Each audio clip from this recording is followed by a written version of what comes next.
Hi everyone, my name is Bill. At only 18 years old, I've already become a father a couple of times. But let me tell you my story from the very start. 2 years ago, I started dating a wonderful girl named Catherine. She is the best girl on the whole planet. And one day we could have gotten married. But in this situation, I acted like a fool. Of course, you can judge me, but perhaps if you have ever had a long-term relationship, you'll understand me. Even if your significant other is as wonderful as Catherine, you still, over time, get used to them and stop appreciating them. After a year of being together, even though everything was going smoothly, I felt like something was missing, and that something was her friend Elsa. Yes, I'm a cheater. You shouldn't even restrain yourself in the comments. I deserve every bit of hate. I met Kat's friend on my 17th birthday for the first time. It was an ordinary party with lots of guests, and Elsa was among them. Throughout the evening, she talked about how lucky Kat was to be dating me, that she wanted a guy like that too. Obviously, no one took it seriously, but late at night, when everyone was either asleep or had gone home, she woke me up and asked me to follow her. Half asleep, I didn't really understand what she wanted from me. I just thought maybe she wanted to show me someone who was causing trouble at the party or something like that. But when we were finally alone, she, attention, kissed me. Kissed her best friend's boyfriend on the first day she met him. Of course, I pushed her away and demanded an explanation, but the only explanation she could offer was that from the moment she saw me, she could not control herself. Some kind of a friend she is, right? Look, I'm no better, 'cause at the time, Catherine and I had been together for almost a year, so I was already overwhelmed with the boredom I told you about earlier. Well, that and the fact that Elsa was super hot. And that feeling of excitement contributed to my desire to stay. In the end, at that moment when I should have pushed Elsa away, I gave in to temptation. We stayed there kissing until the morning, but no one saw us, and after a while, we agreed to date secretly. My thought was that Kat was still the best girl in the world for me, and Elsa was just there to, help me spice things up. As a result of seeing Elsa, I was more cheerful with Kat all the time, and I still felt a genuine interest in her. So this went on for another year. Elsa and I met very rarely and very carefully. I don't know what it would have led to or how long it would have lasted, but at some point in there, Kat told me that she was pregnant. Pregnant! You have no idea what a 17-year-old boy feels when he hears something like that. I didn't have money, lived with my parents, and, this thing with Elsa. Of course, I tried to console Kat and said that everything would be fine, but on the inside, I was very scared and I had no idea what to do. The only good thought that came into my head was, I urgently need to break up with Elsa. And I would have done it, but there was another surprise around the corner. When the next day I went to see Elsa and tell her that we needed to break up, she also told me that she was expecting a child from me. I'm not sure if the emotions I felt at that moment have ever been felt before. I was suffocating and heavily sweating all at once. I don't even remember what I told Elsa in that very moment. I probably tried to console her as well, but I left immediately after that. On my way home, my vision clouded. My head was exploding with this sudden news. I was thinking about how to tell my parents, Elsa, and Kat, and how to tell their parents about it. And it wasn't just a set of words in my head. Each of these questions pushed me deeper into despair. I was so frightened that I only had one solution in my head: to run. You thought I couldn't fall any lower, right? Let me assure you that I definitely could. Blinded by fear, I decided to run away from everyone. Just escape and save my own skin. I came home and waited for the night to come. I packed up some of my stuff, stole money from my parents, told you I could sink lower, took my dad's car, and drove as far away from there as I could. Hope you're keeping up with these dramatically changing events. Just imagine what it was like for me. By the way, this was all on my 18th birthday. Even though I'd driven all night and driven through more than one city, I couldn't escape my thoughts. I began to analyze whether I was doing the right thing and whether I needed to go back. But it didn't matter what I thought because my return had already been thought out for me. The next morning, when my dad couldn't find me or his car, he reported it stolen. Unlike my mind, our local police work well. I was captured on one of the interstates and was sent home immediately.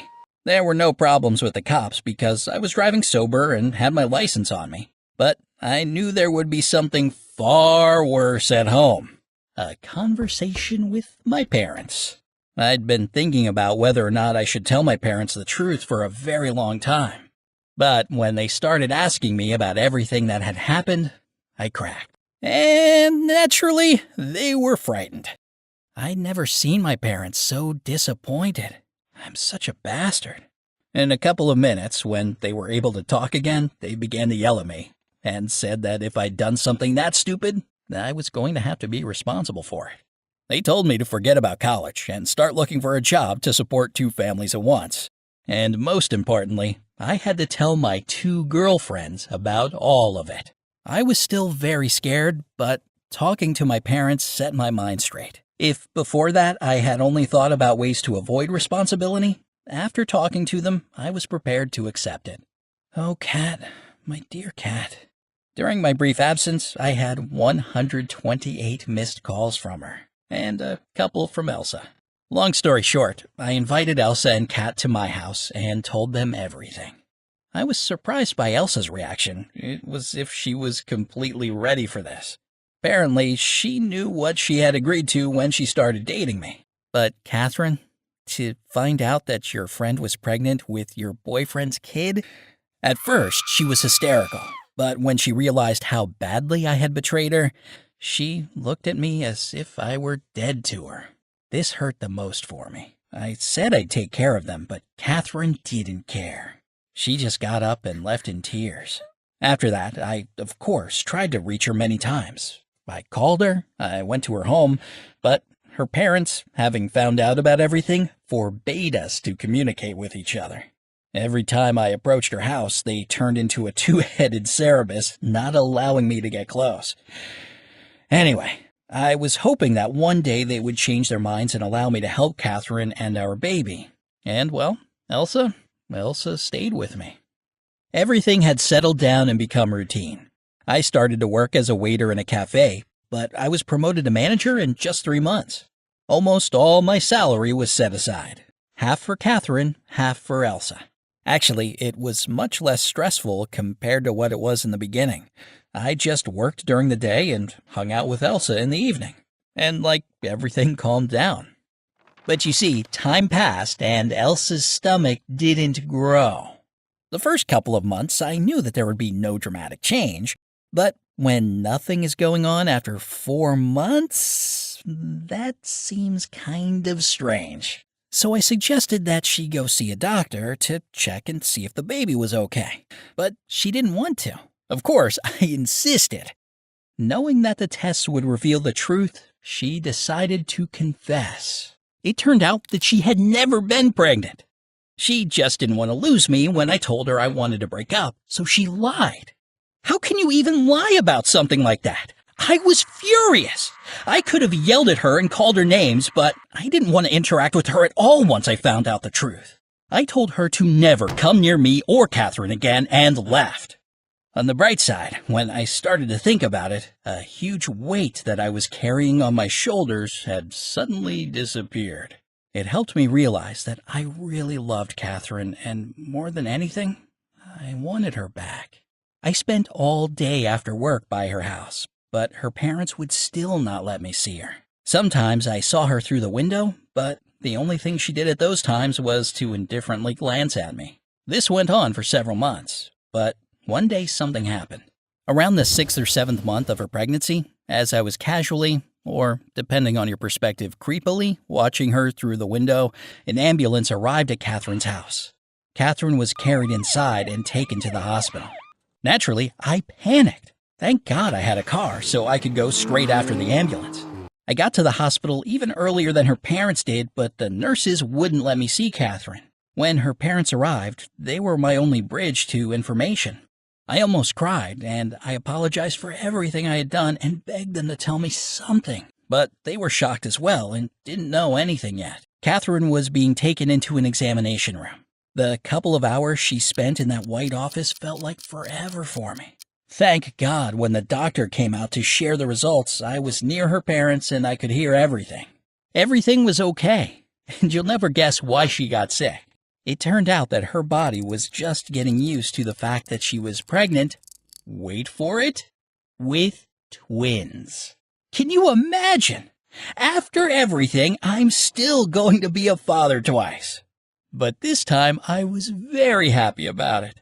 What I'm doing now is trying to get Catherine to forgive me. She can't do that yet, and I can't say I blame her. Still, I have to believe that one day she'll be able to forgive me, and we will be a happy family. Phew, that's my story.